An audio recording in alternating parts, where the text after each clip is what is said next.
예수님은 생명의 떡이십니다. 자, 시작. 예수님은 생명의 떡이십니다. 예수님은 세상의 빛이십니다. 예수님은 세상의 빛이십니다. 예수님은 양의 문이십니다. 예수님은 양의 문이십니다. 예수님은 선한 목자이십니다. 예수님은 선한 목자이십니다. 예수님은 부활과 생명이십니다. 예수님은 부활과 생명이십니다. 예수님은 길이요 진리요 생명이십니다. 예수님은 길이요 진리요 생명이십니다. 예수님은 참 포도나무이십니다. 예수님은 참 포도나무이십니다. 여러분, 이 요한복음 전체에 나오는 예수님의 자기선언, 복음이 뭐냐? 복음은 예수님 아닙니까?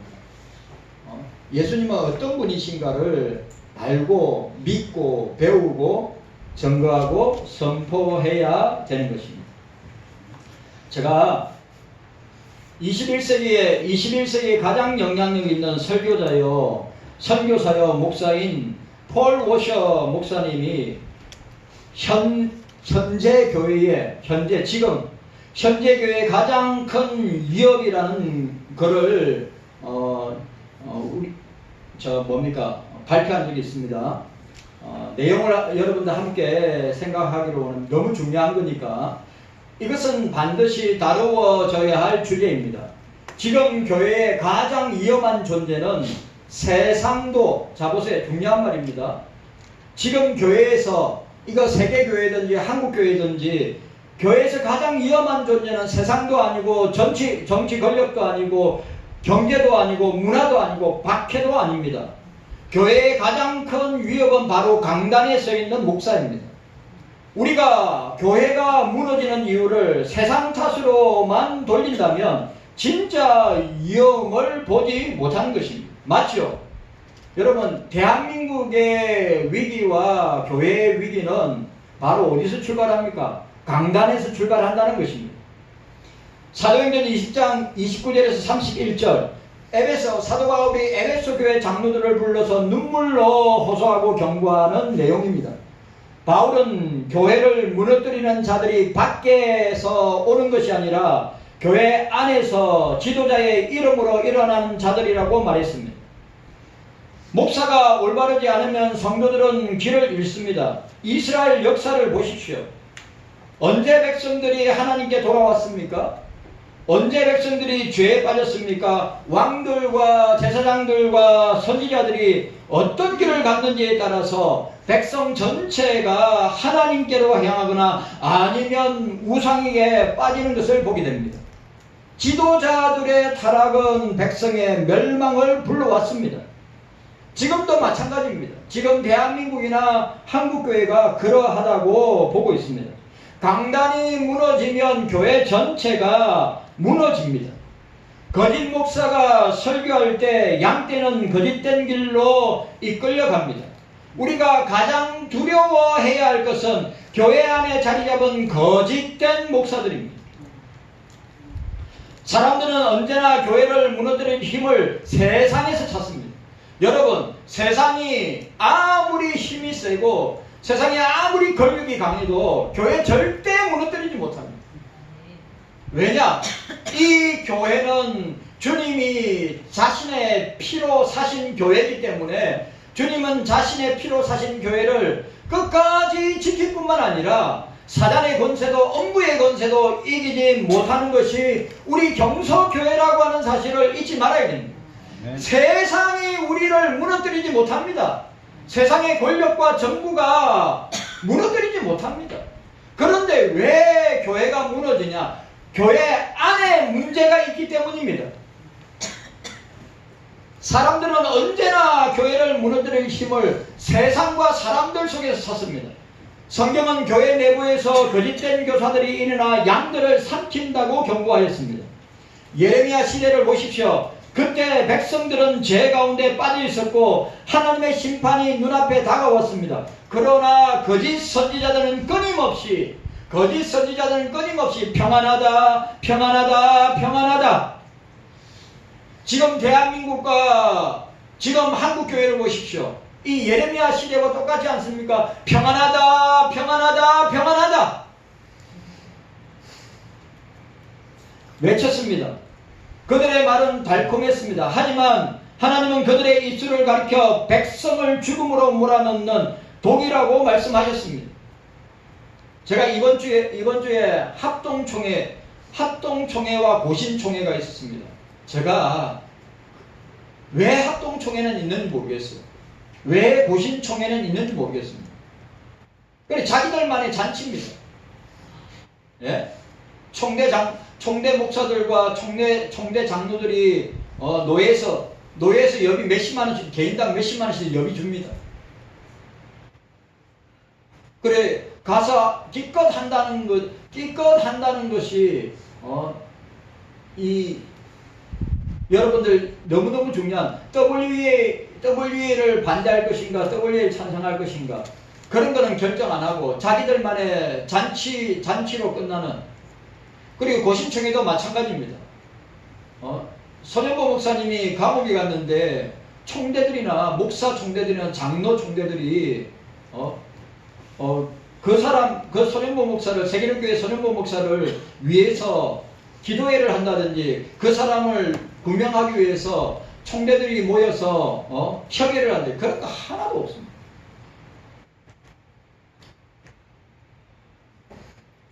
오늘날도 마찬가지입니다.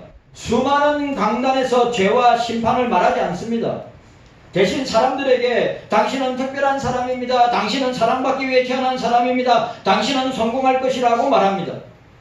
그것은 하나님의 말씀이 아닙니다. 성경은 사람의 마음을 괴롭힙니다. 성경은 사람의 마음을 괴롭히도록 합니다. 하지만 목사가 그 부분을 침묵하고 성경의 절반을 잘라내면 결국 사람들은 병든 채로 위로만 받게 되는 것입니다. 의사가 환자에게 암을 발견하고도 그 사실을 말하지 않고 괜찮다고 말한다면 그 의사는 환자를 죽이는 것입니다. 마찬가지로 목사가 하나님의 심판을 숨기면 그는 성도들을 죽이는 자입니다. 합동총회에 참석한 850명의 총대 목사들, 합동총회에 참석한 850명의 장로들 직무유기한 것입니다. 고신총회의 총대 목사들과 총대 장로들도 직무유기한 것입니다. 때가 이르니 사람이 바른 교훈을 받지 아니하며 기가 가리워서 자기의 사욕을 따를 스승을 많이 두리라. 오늘날 교회 안에는 진리를 견디지 못하는 사람들이 너무 많습니다.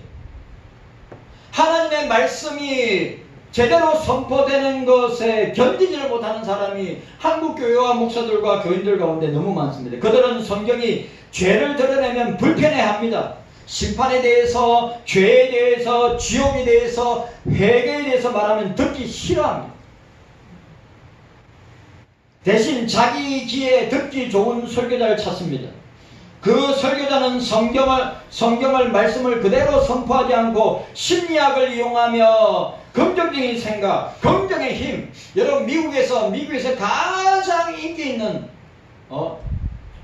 오늘 주일날에 보통 4-5만 명이 모이는 교회가 레이크우드 교회입니다. 여러분들 잘 아시는 긍정의 힘을 썼던 100만 건 이상 나왔죠. 긍정의 힘을 썼던 조엘 오스틴입니다. 조엘 오스틴, 난 목사로 생각 안 합니다. 목사 아닙니다. 그 사람은 가짜 목사입니다. 조엘 오스틴은 성경 본문은 읽어놓고 성경 본문의 내용은 해석을 하지 않습니다. 그저 우리는 잘 먹고 자살해야 됩니다. 여러분 병 안 걸리고 무병장수하면 형통하게 살아야 됩니다. 예수 믿으면 잘 될 것입니다. 형통할 것입니다. 조엘 오스틴 교회에 4-5만 명이 모인다고요. 오늘 주일날에. 그리고 여러분 그 교회는 자리도 돈을 내고 자리에 앉습니다. VIP석, 목사 조엘 오스틴 목사를 보기 위해서 VIP석에는 1,000불 이상 돈을 내고 그 자리에 앉고 설교를 듣습니다. 다 돈 내고 설교를. 그게 타락한 교회 아닙니까? 여러분 그게 타락한 교회 아닙니까? 네. 그런데 그런 조엘 오스틴 목사와 같은 목사들이 한국 교회에 넘쳐난다고 하는 사실입니다. 긍정적인 생각을 심어주고 인생을 더 잘 사는 방법을 가르쳐줍니다. 사람들은 그것을 은혜라고 착각합니다. 하지만 그것은 진리가 아니라 거짓 위로일 뿐입니다. 죄에 대한 해결을 말하는 강단은 줄어들고 성공을 약속하는 강단은 너무 많고 넘쳐나는 것입니다. 성도들은 바른 교리를 배우기보다 잠깐 기분이 좋아지는 말에 더 큰 박수를 칩니다. 그 자리에 있는 사람들은 그리스도인이 아니라 종교 소비자들입니다. 경서교회 성도 여러분, 우리는 그리스도인이 되어야 합니다. 아멘. 종교 소비자가 되면 안 됩니다. 종교인이 되면 안 됩니다. 아멘. 모양만 있고 무늬만 있는 교인이 되면 안 됩니다. 수많은 집회에서 앞에 말씀드린 것 같은 현상을 보게 됩니다. 교회가 사람들로 가득 차 있습니다. 사랑의 교회, 여의도 순복음교회, 온누리교회, 대전에 있는 새로남교회, 부산에 있는 수영로교회. 찬양은 웅장하고 조명은 눈부십니다. 사람들은 손을 들고 눈물을 흘리며 감정을 쏟아냅니다. 그러나 강단에서 진리의 말씀을 열어 죄를 드러내고 거룩을 선포하면 분위기는 곧 차갑게 식어버립니다. 왜 그렇습니까? 사람들은 하나님을 경외하기보다 종교적 체험을 소비하려고 하기 때문입니다. 목사가 그들의 욕망을 채워주는 메시지를 전해왔기 때문입니다. 겉으로는 부흥처럼 보이지만 실제로는 죽음이 자리를 잡고 있습니다. 예수님께서 바리새인들에게 바리새인들과 서기관과 대제사장들에게 해칠한 무덤이라고 독사의 자식들이라고 말씀하셨습니다. 겉은 아름다우나 속은 썩은 시체로 가득하다는 것입니다. 외형은 화려하고 감정은 뜨겁지만 말씀의 권능이 사라졌습니다. 오직 예수 복음만이 사람들을 거듭나게 중생받게 회심하게 하는데 예수 복음 대신 다른 곳으로 채워진 교회, 엔터테이너 교회, 프로그램으로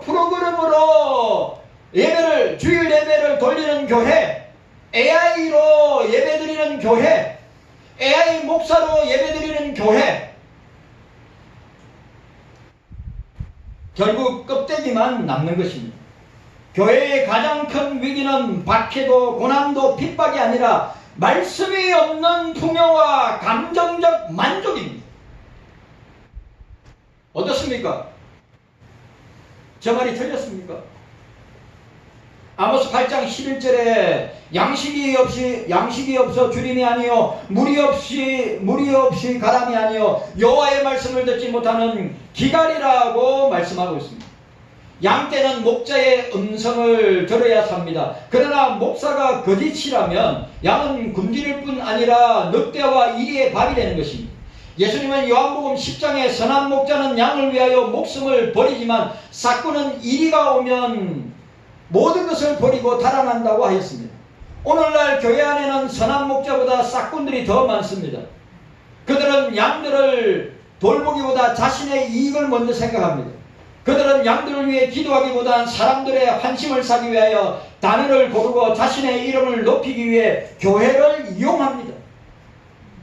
사랑의 교회, 오정현 목사의 동생 오정호 목사, 대전에서 제일 큰 새로남 교회, 여의도 순복음교회 이영훈 목사, 그리고 온누리 교회의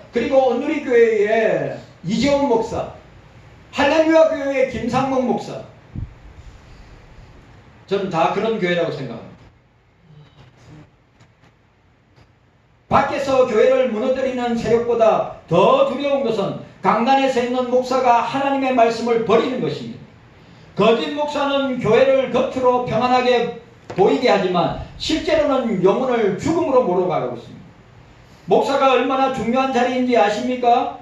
그는 교회를 세우기도 하고 사람들을 세우기도 하고 무너뜨리기도 합니다.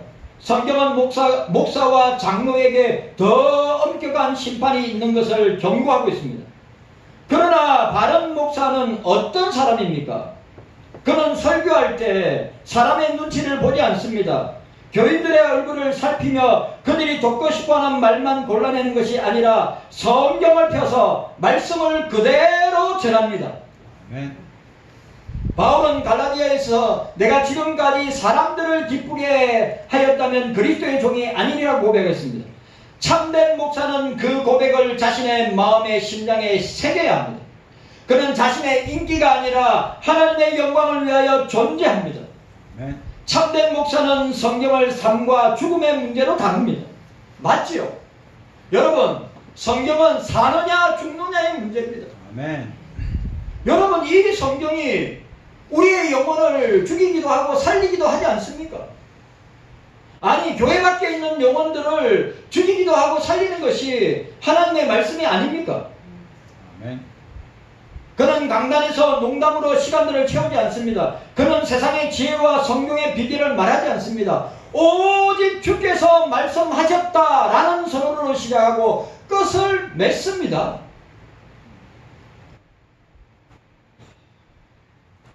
목사는 함부를 드러내는 것이 아프고 불편해도 반드시 메스를 대어서 도려내고 수술해야 합니다.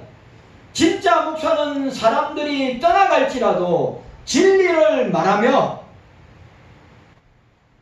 자기 이름을 잊혀지고 사라져도 주의 말씀만 남기를 바라는 사람이라는 것입니다. 자, 오늘 여러분, 오늘 우리가 읽었던 말씀을 보십시오. 오늘 우리가 읽었던 말씀에 뭐라고 되어 있습니까? 예수님께서 자기를 부인하고 자기 십자가를 쫓고 나를 쫓을 것이니라고 이야기했을 때 제자들이 많이 떠나갔는데 오늘 이 본문에도 뭐라고 했습니다.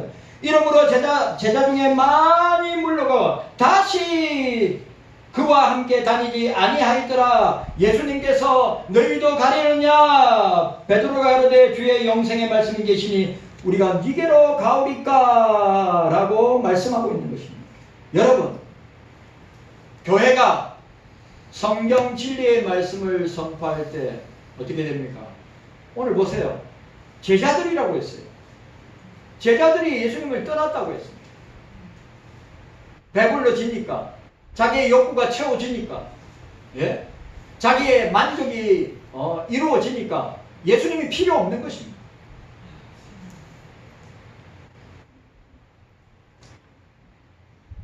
목사가 위험해질 때는 언제입니까? 목사가 성경을 내려놓고 자신의 생각과 경험을 말하는 것입니다.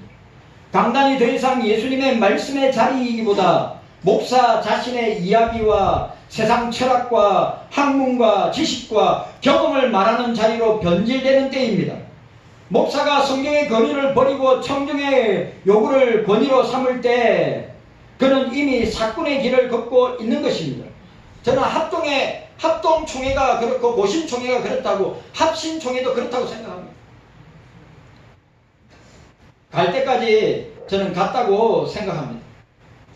성경을 정확하게 설교하지 않고 심리학, 철학이나 동기부여 강연으로 시간을 채울 때 성도는 점점 세상과 구별되지 않게 됩니다.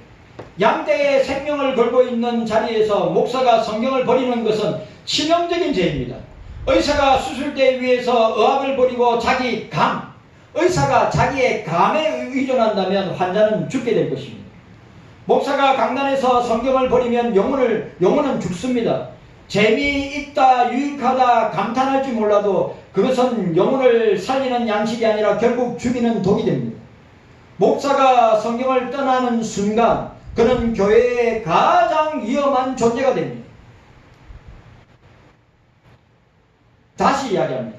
WE의 총회를 찬성하는 오정현 목사, 동생 오정호 목사, 이영훈 목사, 김상봉 목사, 박이천 목사, 임석순 목사, 김대성 목사, 오덕교 목사.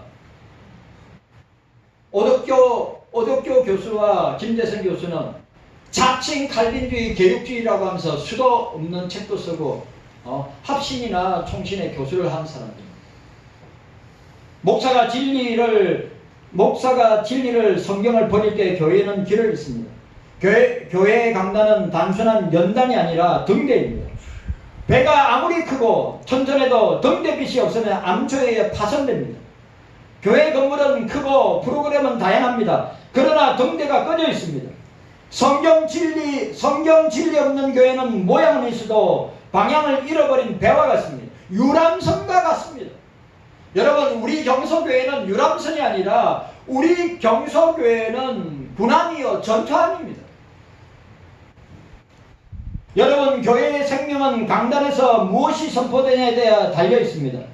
목사가 거짓을 말하면 영혼들은 잘못된 길로 인도받습니다. 그러나 목사가 주의 말씀을 충실히 전하면 설령 교회가 작고 세상에서 주목받지 못한데도 그곳에는 생명이 있습니다. 영생이 있습니다.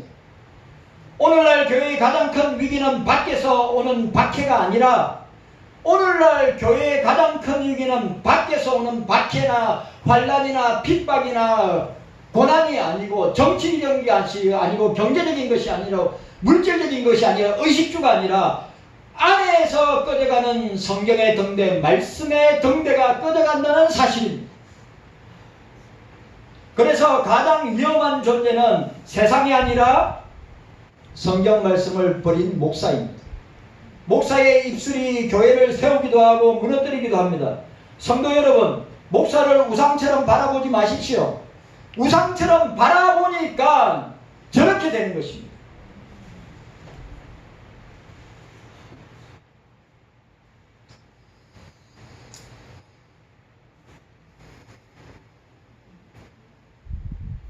목사가 말하는 모든 것을 무비판적으로 받아들이는 것은 위험합니다. 사도행전의 베레아 교회 성도들을 기억해 보십시오. 바울이 설교할 때 날마다 성령을 상고하여 그 말씀이 그러한가 확인하였다고 했습니다. 바울조차 무조건 따르지 않고 성경으로 검증했다는 거죠. 목사의 권위는 인격이나 말솜씨에서 나오지 않습니다. 오직 성경에서 나오는 것입니다. 아멘. 저와 여러분들 오직 성경에서 나오는 것입니다. 아멘. 다른 그 어떤 곳에서 나오지 않습니다. 아멘. 솔라 스크립처라. 오늘날 많은 교인들이 목사의 카리스마와 말솜씨, 설득력에 끌려다닙니다. 그래서 이단이 나오고 거짓교사가 활동합니다. 여러분들이 성경을 모르면 목사의 말에 휘둘릴 수밖에 없습니다. 하지만 성경을 알고 믿는 성도는 목사의 말이 진리인지 거짓인지 분별합니다. 목사가 성경대로 선포하면 기쁨으로 순종하시고 성경에 벗어나면 단호히 거절해야 합니다. 이것이 성경적인 교회, 건강한 교회의 모습입니다. 목사를 무조건 따르는 교회는 결국 사람을 따르는 집단이 되고 맙니다. 성경 말씀을 기준으로 표준으로 유일무이한 법칙으로 세워지는 교회는 결단코 흔들리지 않습니다. 네.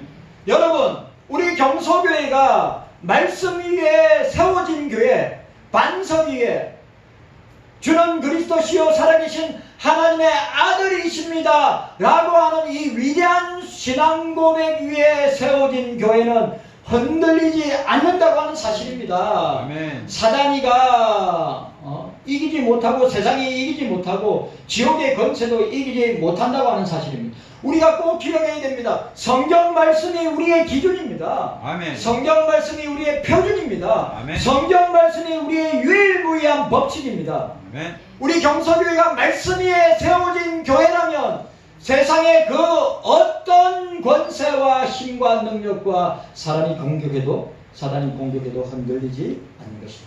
아멘. 한국교회 목사님들에게 호소합니다. 세상적인 동기부여 강사가 아닙니다. 목사는 세상적인 동기부여 강사가 아닙니다. 여러분들은 살아계신 삼위일체 하나님의 말씀을 위탁받은 자들입니다.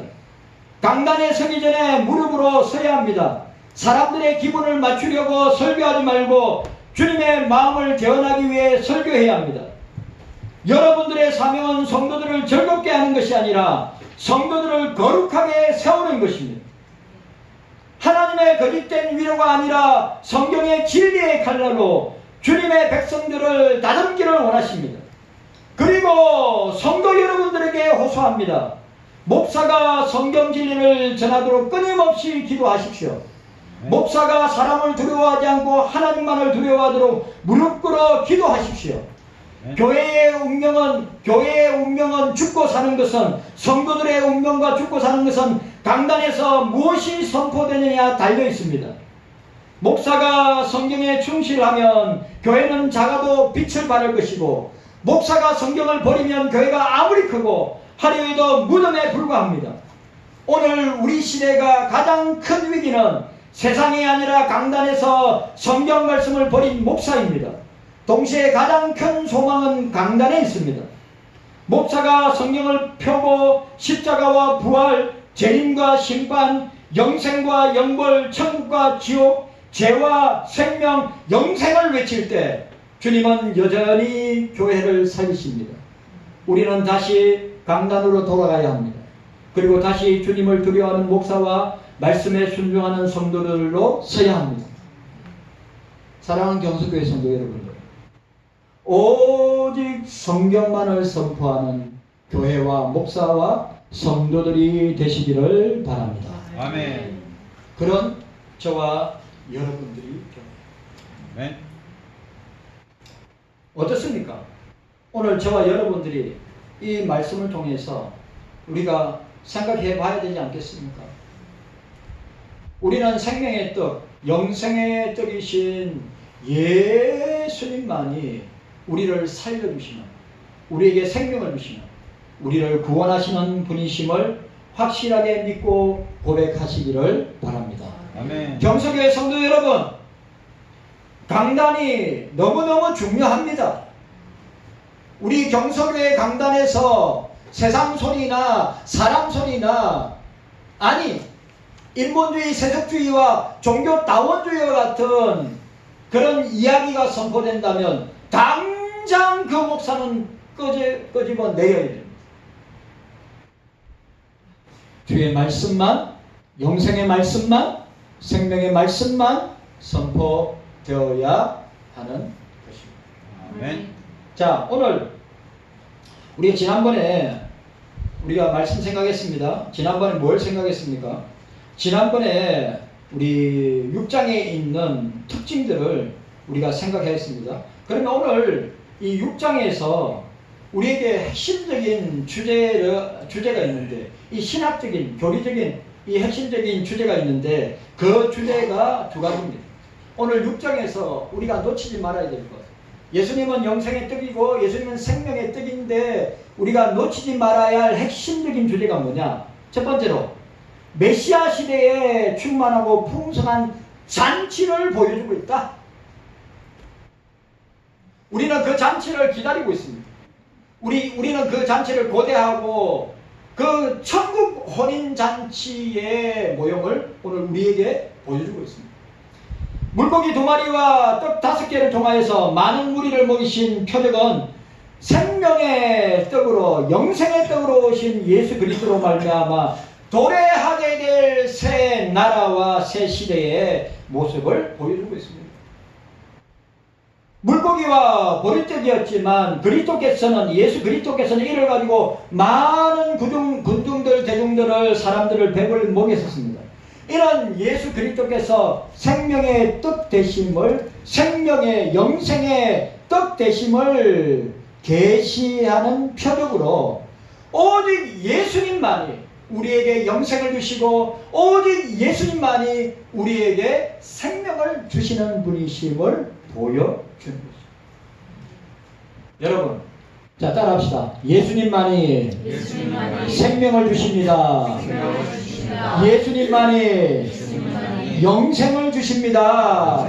예수님만이 생명을 주신다. 예수님만이 영생을 주신다. 아멘. 여러분, 그 어떤 곳에서도 우리가 육의 양식은 얻을 수 있지만, 오늘 보세요. 육의 양식을 먹었던 배불리 먹었던 군중들과 대중들은, 그리고 예수님을 그냥 구원자로, 예수님을 하나님의 아들로 따르지 않고 그냥 스승으로 따랐던 제자들은 어떻게 됩니까? 예수님을 떠나버리지 않습니까? 오늘 이 시대의 한국교회와 목사들과 교인들도 마찬가지입니다. 너희들이 배부른 까닭에 주님을 떠나는 것이 아닙니까? 영생의 말씀이 주님께 있는데, 영생의 말씀이 성경에 있는데, 영생의 말씀이 교회에 있는데, 영생의 말씀이 저와 여러분들에게 있는데, 여러분, 우리가 어디를 떠나겠습니까? 아멘. 온 무리가 배불리 먹고도 남은 것이 12강렬이 찼다고 했습니다. 베세다에서 음식을 먹은 이들이 유대인이란 점을 고려할 때 남은 것, 아주 중요한 것, 남은 것은 이방인들에게 제공되었을 것이다. 따라서 12강렬에 가득 차 남은 음식은 예수 그리스도의 구원이 이스라엘뿐만 아니라 이방과 열방에까지 흘러갈 것이라고 하는 것을 상징적으로 보여줍니다. 여러분, 우리 이사야서에 보면 뭐가 나옵니까? 남은 자가 나옵니다. 이사야의 아주 중요한 사상 중에 하나가 남은 자입니다. 그 남은 자가 어떤 자입니까? 오늘 본문에 있는 자입니다. 그 남은 자가 어떤 자입니까? 예수, 하나님의 아들 예수 그리스도를 믿음으로 말미암아 구원받게 될 남은 자. 여러분, 모든 자라고 안 했습니다. 수많은 무리라고 안 했습니다. 남은 자라고 그랬어요.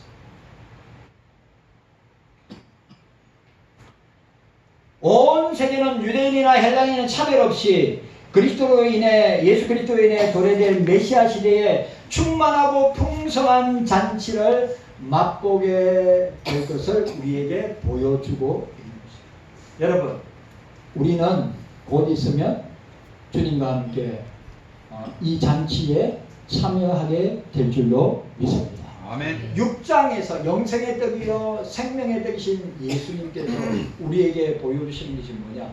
야, 천국 잔치가 곧 다가오고 있다. 자, 두 번째로 아주 중요한 두 번째입니다. 두 번째는 뭐입니까?